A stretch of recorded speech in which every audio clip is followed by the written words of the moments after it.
एक गांव में हरिया रहता था। हरिया था तो बहुत ज़्यादा गरीब, लेकिन वह दिमाग का बड़ा तेज था। एक दिन वह सेठ की तरह सूट बूट पहनकर तैयार हुआ। ये देखकर हरिया की माँ बोली, अरे बेटा, तुम कहाँ जा रहे हो?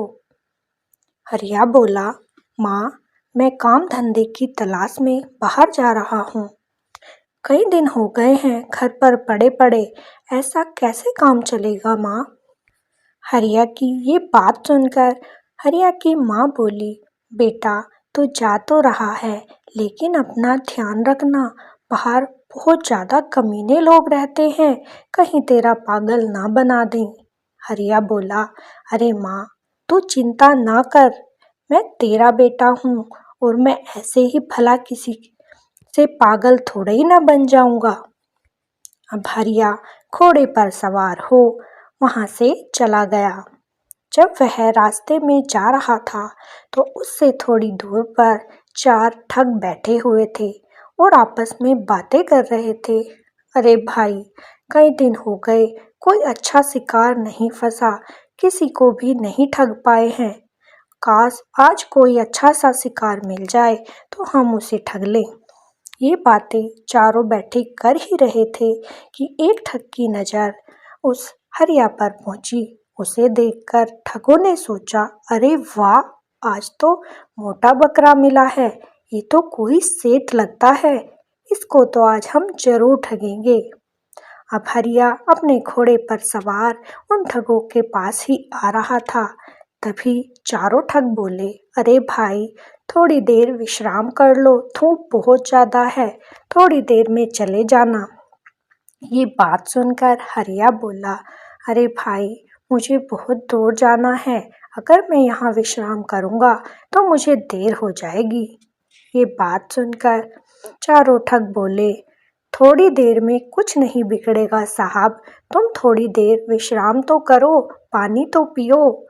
ये बात सुनकर हरिया वहाँ पर अपने घोड़े से उतरकर उनके पास जाकर बैठ गया।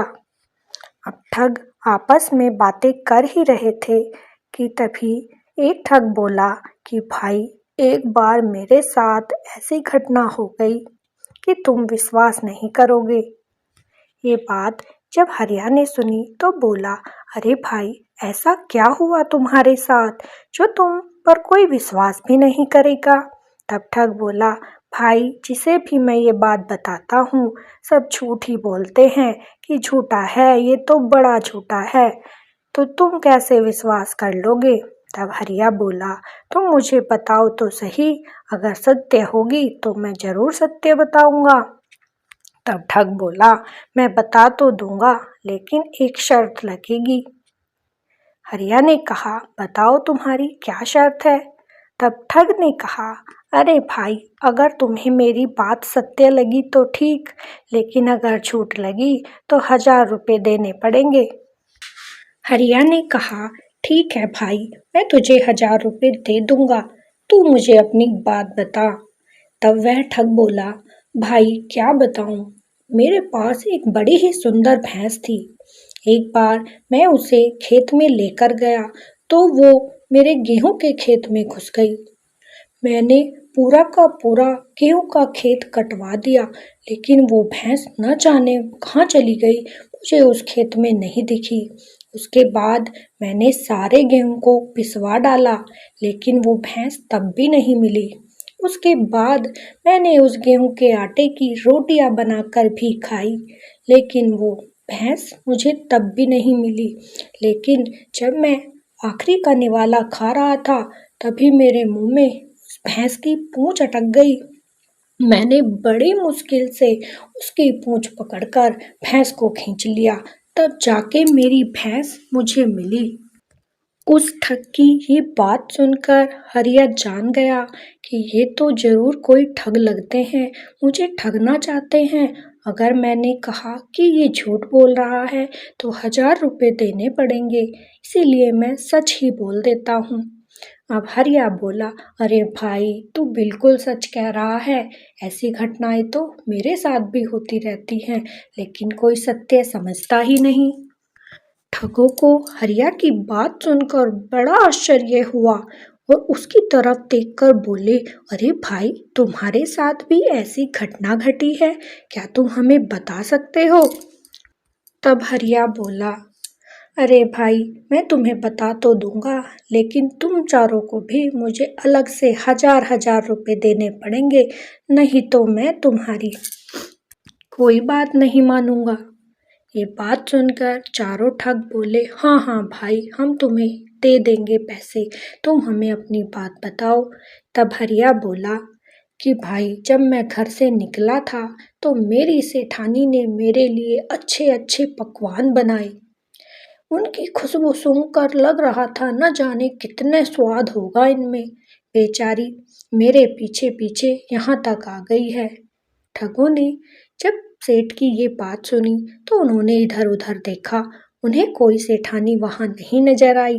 तब उन्होंने उत्सुकता के साथ हरिया से पूछा, सेठ जी कहाँ है सेठानी, कहाँ से आ रही है सेठानी? तब हरिया बोला, वो देखो अपने पीछे, वो आ रही है मेरे लिए खाना लेकर। जब ठगों ने पीछे मुड़कर देखा तो उनकी बहन ठगों के लिए खाना लेकर आ रही थी। अब तो ठग फंस चुके थे। अगर वो कहे कि तू झूठ बोलता है तो 4000 रुपये हरिया को देने पड़ते, और अगर वो कहे कि सत्य है तो उनकी बहन को हरिया अपने साथ ले जाता। ये तो बड़ी मुसीबत की घड़ी आ गई थी। लेकिन फिर चारों ठगों ने सोचा कि ये तो बड़ा सेठ है, अगर हम अपनी बहन की शादी इसके साथ करवा भी देते हैं तो हमारी बहन तो मौज में ही रहेगी और हम एक दिन जाकर इसके घर से सारा धन लूट लेंगे। अब हरिया के पास ठगों की बहन आ चुकी थी और चारों ठग बोले कि बहन, ये तुम्हारे पति हैं। बहन ने जब ये बात सुनी तो बोली, मेरे पति? मेरी तो कोई शादी नहीं हुई भैया। तब ठग बोले, तू नहीं जानती बहना, बचपन में ही तेरा विवाह इनके साथ कर दिया था, अब तू इनके साथ जा। बहन भी घोड़े पर बैठकर सेठ के साथ चली गई। चारों ठग बोले, ये तो हमारी बहन को भी ले गया, इसे हम नहीं छोड़ेंगे। अब चारों ठग रात को ही सेठ के घर आ गए। वहाँ हरिया ने अपने सालों की बड़ी आवभगत की, अच्छे से उनकी सेवा की, अच्छा अच्छा पकवान खिलाया। जब रात हो गई तो हरिया के सालों ने हरिया को बांध दिया और उसे नदी में डुबोने के लिए चल दिए। जब वे उसे नदी में डुबोने के लिए जा रहे थे तो रास्ते में थक गए और बोले, अरे भाई, अभी सुबह होने में काफ़ी देर है, थोड़ी देर विश्राम करते हैं फिर आगे चलेंगे। अब न जाने ठग कितनी गहरी नींद में चले गए कि सुबह हो गई। वहाँ एक भैंस चराने वाला आ गया। वह उस आदमी को ऐसे बंधा देखकर बोला, अरे भाई, तुम्हें यहाँ किसने बांधा है? तब हरिया बोला, क्या बताऊं भाई, ये मेरे साले हैं और इनकी बहन की शादी अभी नहीं हुई है, इसीलिए ये अपनी दूसरी बहन की शादी भी मेरे साथ करना चाहते हैं, इसीलिए मुझे बांध कर ले जा रहे हैं।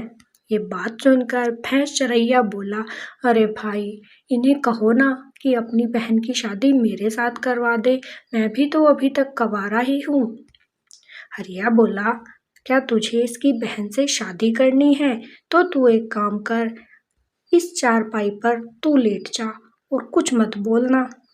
हरिया ने उस भैंस चराने वाले को उस चारपाई पर बांध दिया और उसकी भैंस लेकर वहां से अपने घर आ गया। अब चारों ठग उठे, उन्होंने उस चारपाई को फिर से अपने कंधे पर उठाया और उसे गंगा जी में फेंक दिया। चारों ठग बड़े खुश थे कि अब तो हमने अपने जीजा का काम तमाम कर ही दिया। घर आए तो देखा हरिया 4 भैंसों के साथ चारपाई पर बैठा हुआ है और बड़ा खुश लग रहा है। ये देखकर चारों ठग बोले, अरे जीजा, तुम यहाँ कैसे आए? हमने तो तुम्हें इतनी बात कहते ही हरिया ने उन्हें रोक दिया और बोला, अरे भाई, मुझे बता तो दिया होता कहीं गहरे गड्ढे में फेंकते तो मैं ऐसी ऐसी बहुत सारी भैंसें लेकर आता, ये 4 ही मेरे हाथ लगी। जब ये बात चारों ठगों ने सुनी तो वो विश्वास कर बैठे और बोले, क्या जीजा तुम्हें ये गंगा जी में मिली हैं? हरिया बोला, हाँ हाँ, 4 ही बड़ी मुश्किल से हाथ लगी, वहाँ तो लोग ऐसे ही भैंस पकड़ पकड़ कर ले जाते हैं। अब तो चारों ठग अपने जीजा के पास आए और बोले, जीजा हमें भी भैंस चाहिए, हमें भी भैंस दिला दो। ठग ने कहा, ठीक है, आओ मेरे साथ। अब उसने बारी बारी से कहा कि जब मैं कहूँ तभी तुम कूद जाना। अब बीच जगह पर लाकर, जहाँ पर बहुत ज़्यादा गहरा गड्ढा था, हरिया ने कहा कि अब चारों कूद जाओ और जल्दी से भैंस पकड़ कर लाना। चारों अपने जीजा के कहते ही नदी में कूद गए और जाकर मर गए। हरिया को भैंस भी मिल गई, पत्नी भी मिल गई और वह अमीर बन गया। इसे कहते हैं शेर पर भारी हो गया